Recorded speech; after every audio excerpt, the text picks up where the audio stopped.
लेकिन ये जो औरतें हैं, लेडीज जो है ना, ये दिन भर में बहुत काम करती है। इनके हाथ पांव दिमाग, और दिमाग के अंदर भी एक दिमाग होता है, वो भी चलाती है। क्या क्या करती है पता है? पूरे परिवार को संभालती है, खाना पीना देखती है, घर की साफ सफाई देखती है, उसके बाद रिचुअल्स, फंक्शन और हमारे जितने रीति रिवाज हैं उनका ध्यान रखती है, पूरी जिम्मेदारी को निभाती है। और उसके बावजूद एक बहुत बड़ा टेंशन उस दिमाग के अंदर पता क्या रहता है कि इन फंक्शंस के अंदर क्या कपड़े पहनने, कौन सी लिपस्टिक लगानी है, कौन सी बिंदी लगानी है, कौन से कलर के कपड़े पहनने हैं। भाई इतनी टेंशन के बाद हमारी जिम्मेदारी बनती है कि जब उनका कुछ प्रोग्राम चल रहा हो तो हम उनके आसपास रहें, कि इनको भी थोड़ा सा सुकून दें। और वो सुकून इन्हें पता कैसे मिलता है? वो सुकून इन्हें मिलता है जब इनके चाहने वाले, जैसे हम लोग जो वैलिडेट करते हैं, वो इनके आसपास हो, इनके सामने हो, इनकी तारीफ करें, देखें। तो बेटा थोड़ी सी फुर्सत इसके अलावा हमें अपने लिए भी निकाल लेनी चाहिए। हमेशा काम ही करते रहेंगे तो ब्रेक कब लेंगे?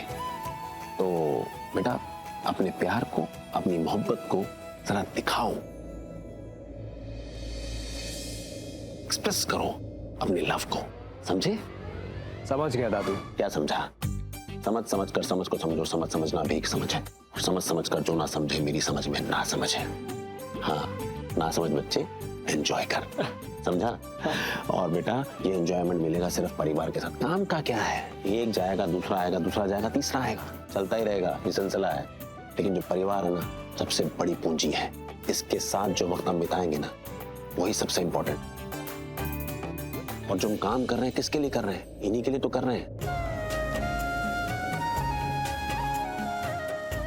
इनको ही वक्त नहीं देंगे तो कोई मतलब नहीं है। दादू कभी कभी ना हम बिखर जाते हैं और तब समझ नहीं आता कि करना क्या है, और फिर कुछ ऐसा कर जाते हैं जो हमें नहीं करना चाहिए। लेकिन आप तो कमाल हो, आपको तो बिल्कुल पता है कि कब क्या कैसे करना है, सब कुछ पता है।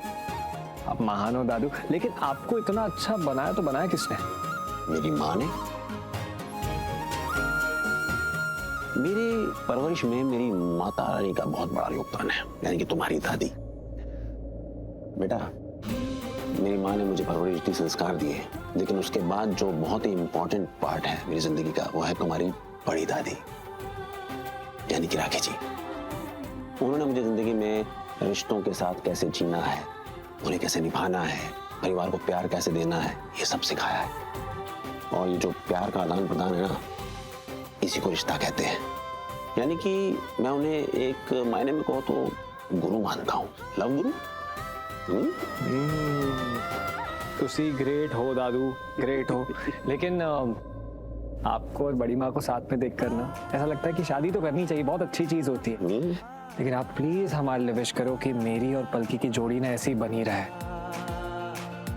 हम दोनों का रिश्ता भी आपके और बड़ी माँ की तरह ऐसे ही निभे, और हम भी एक दूसरे के ऐसे ही लव गुरु बन जाए।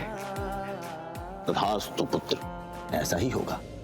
इस पंडित महेश का तुम्हें आशीर्वाद है कि तुम्हारा प्यार तुम्हारी चाहने वाली पलकी के साथ यूं ही बना रहेगा। यूं ही प्यार का आदान प्रदान करते रहो और जिंदगी को खुशहाल गुजारो।